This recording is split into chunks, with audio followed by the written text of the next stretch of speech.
to my channel. Today I'll be discussing investment policies and investment appraisal. It's actually a continuation of our last video which we did on the same topic, but we discussed one method of appraising a project before we go into that as an investment, which is payback.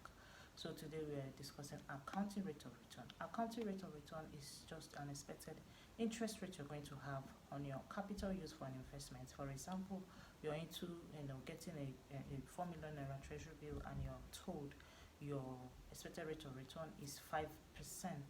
So you know that at the end of 6 months or at the end of 1 year, you're going to have an extra 5% on your capital used. Now, how do you choose between projects which is viable and which is profitable? Now, you have several businesses and you have a benchmark. A benchmark is what you say, okay, I'm going to, what I want for this business to yield for me is 5% interest. So any business that yields more than that, fine. So you choose to go for a business that has a higher rate. It's fine.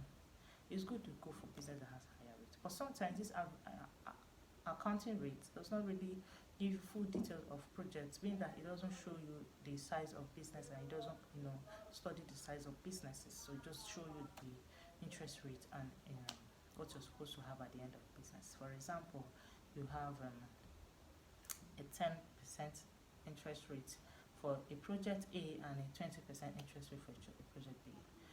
Nobody will tell you to go for 20% interest rate because it's higher than 10%. But sometimes that smaller percentage, which is 10%, might be profitable and viable than the 20%. For example, a 10% increase in return of 100 million naira is far better than a 20% return of 1 million naira. You see, sometimes you need to check and balance and know which is viable and profitable, which suits your business. If you have much money and have higher money and have other money to spare, why not go for businesses that has that involves huge capital and then have more money on them?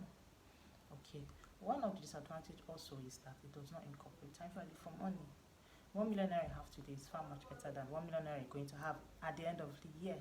So our accounting rate does not really tell you the value for money. The value for money of 1 million naira in next year is lesser than the value for money of 1 million naira today.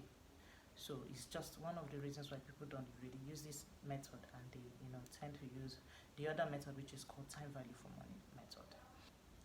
So if you like this video, give us a thumbs up and subscribe, comment, tell us your concerns, and you can send me emails and tell me what you feel about the video, and then tell me what next you want me to talk about. And if anything is confusing and you want more clarification, you can ask and we'll have one-on-one discussion on that. So we're going to end today's discussion on this note.